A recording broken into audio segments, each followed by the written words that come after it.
রাজশাহী বিভাগ সহ দক্ষিণ পশ্চিমাঞ্চলের 7 জেলায় বিরাজ করছে মৃদু ও মাঝারি তাপপ্রবাহ। এই পরিস্থিতি অব্যাহত থাকতে পারে বলে জানিয়েছেন আবহাওয়াবিদ তরিকুল নেওয়াজ কবির। পাশাপাশি সিলেট ও ময়মনসিংহে হতে পারে বজ্রবৃষ্টি। তবে অন্যান্য জায়গায় আংশিক মেঘলা আকাশ সহ আবহাওয়া প্রধানত শুষ্ক থাকার সম্ভাবনা রয়েছে। আরো জানাচ্ছেন মনিরুল ইসলাম। সিলেট ও ময়মনসিংহ সহ কয়েকটি জেলা ছাড়া দেশের অধিকাংশ জায়গার আকাশ রয়েছে আংশিক মেঘলা, আবহাওয়াও রয়েছে শুষ্ক। এমন পরিস্থিতিতে লঘুচাপের বর্ধিত অংশ দেশের দক্ষিণ পশ্চিমাঞ্চল হয়ে পশ্চিমবঙ্গ থেকে উত্তর বঙ্গোপসাগর পর্যন্ত বিস্তৃত রয়েছে, যার কারণে কিছুটা তাপমাত্রা বেড়েছে বলে জানিয়েছে আবহাওয়া অফিস।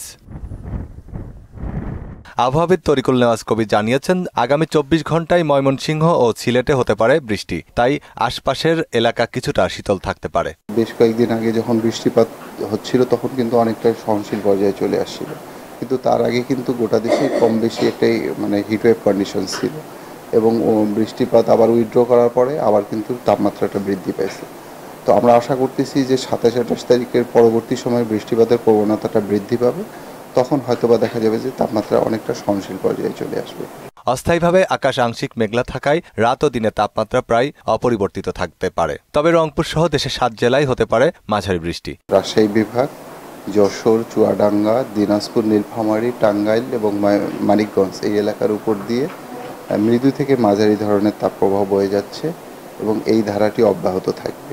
আগামী সপ্তাহ জুড়েই দেশের বজ্রসহ বৃষ্টিপাত অব্যাহত থাকতে পারে বলেও জানান তিনি।